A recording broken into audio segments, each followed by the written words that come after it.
So, you've probably clicked on this link and thought, who the hell's Fat Ass Lass Adventuring?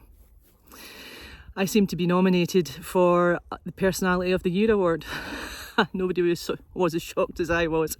Nobody was as shocked as my husband was. I don't think he thinks I have a personality. But hey, I have. So a little bit about me. I am 42, almost to be 43 this year.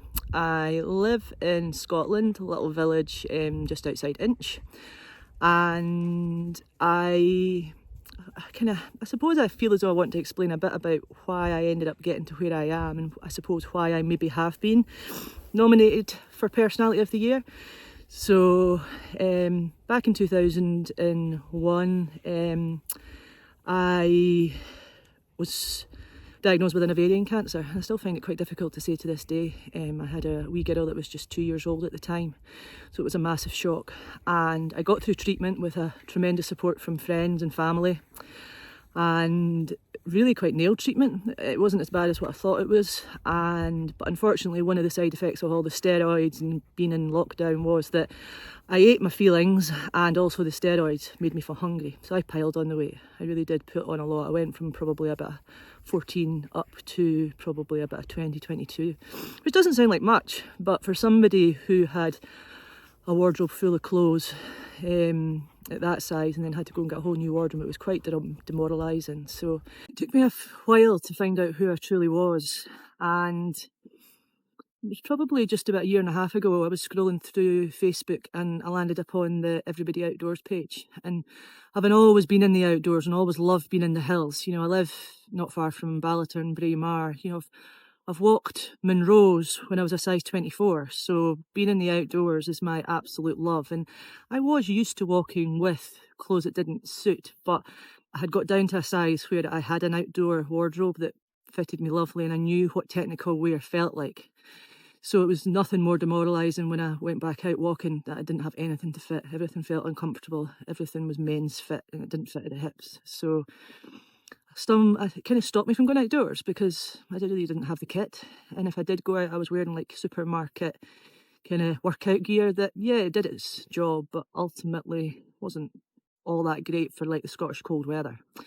So when I stumbled across Everybody Outdoors, I don't want it to sound cliche, but it was just life-changing.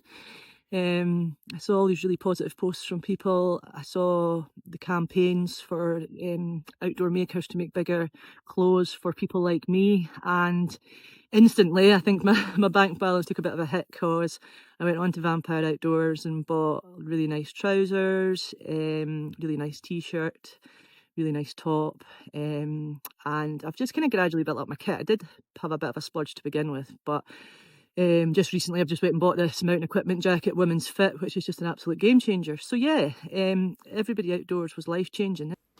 Hi again. I've been teletransported down to my house as top of Scolty in that thick mist, and you could see my hat was actually beginning to ice up. Wasn't particularly pleasant, so I thought I'd come down, get a shower, have a cup of tea and continue the chat. So yeah, I was scrolling through Everybody Outdoors one day. It was kind of like my daily therapy, I suppose.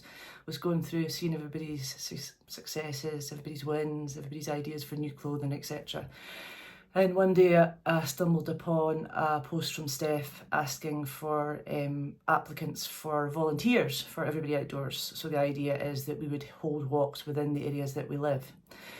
So right there and then, I didn't even think about it. I just filled in the application, didn't really tell anybody, not even my husband, and I shared everything with him, but I just genuinely didn't think that I would be successful. So filled it in, and I can't remember the exact time frame, but probably about a week, 10 days later, an email popped into my inbox saying that I had an interview. So did the interview, and a few days later I was told that I was successful, and I was absolutely over the moon. So Everybody Outdoors treated us to a trip down to the Peak District, and in that time we were taught some outdoor skills. We had Kat from Latitude take us up into the hills for 2 days running and just taught us some safety techniques, how to navigate with a compass and map, and I learned so much. Considering I'd spent so much time in the hills, it was always my husband that did the navigation. I just followed on. So yeah, that was a really good trip. It was a heat wave, so we all struggled. And in that time, there was another, I think it was 10 pair of people there. And they were just so lovely. We've all made really good friends, and I'll just love watching their adventures on their Instagram channels as well. So when I got back from the peak dress, in that time also we did a kit pool try on, and it was great having the opportunity to try on different jackets. You know, all these jackets actually fitted me rather than me just having this one. So I'm now saving up for my dream jacket, and yeah, that was an experience in itself. So came back up the road, and there was just a fire in my belly. I felt this real fire in my tummy that I wanted to do something more with this.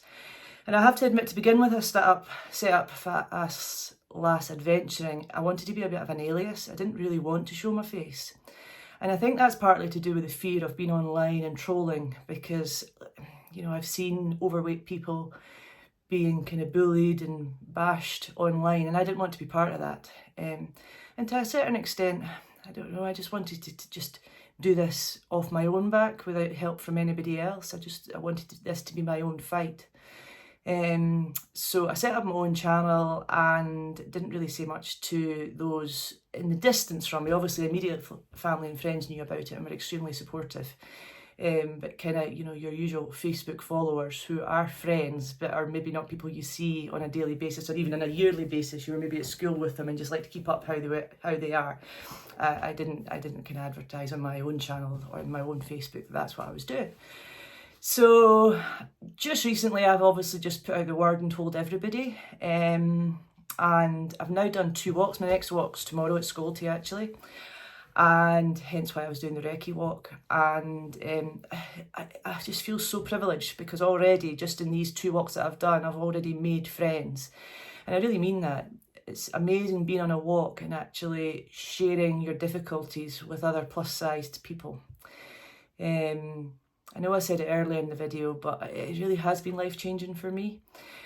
And, you know, genuinely, I was so surprised to get Personality of the Year. And when I look at the other Instagram channels, Facebook channels, YouTube channels of the other people that have been nominated, they've done a massive amount of work. You know, they've done Monroe's twice over, and it just seems quite ridiculous that I've been nominated. But actually, when I sit down and think about it, my journey's quite new. I only started 3 months ago, and already I feel as though I have tried to change lives. So we're only in January, and I really want this to be the year where we do really change even more lives. I want to run more walks. I want to be more present online. I want to show people that bigger bodied people can actually go out and enjoy the outdoors. We maybe have to adapt some things, but that's perfectly okay. So I don't know if I'll continue YouTubing. It's hard, but actually part of what relaxes me is actually editing the videos. Now I'm not good at the moment. I've got a lot of homework to do. I've got a friend's husband that's going to offer to help give me some tips and tricks. But in the meantime, I'm just going to kind of do what I do and kind of throw out the videos as the only way I know how.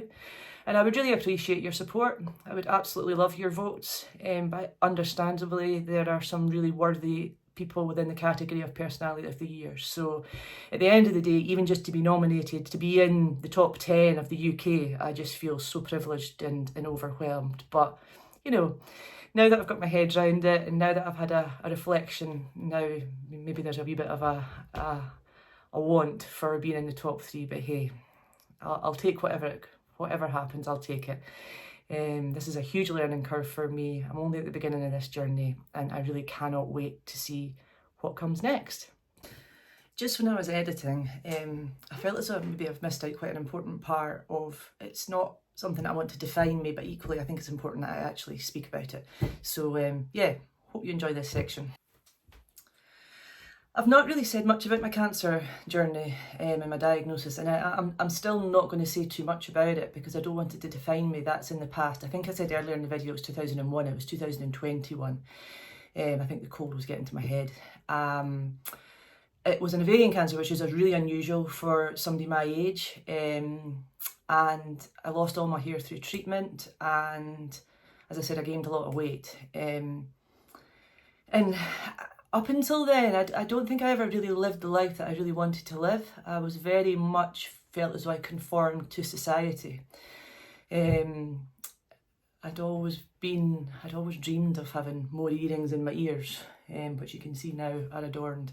I've always dreamed of having tattoos on my arms, but I didn't think it was a thing that I should do.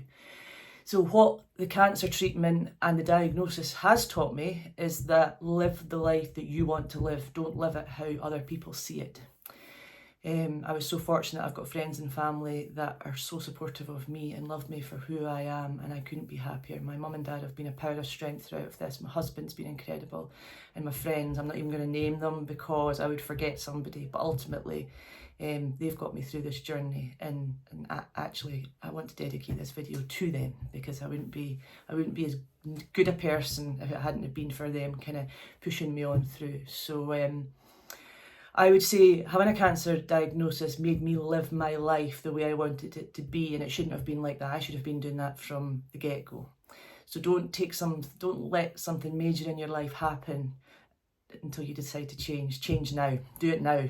You know, for you, for those around you, but ultimately for yourself. That's my biggest advice. So thank you so much for watching, and any other questions you want to know about me, then drop them in the comments below and I'll do my best to answer them. Thank you.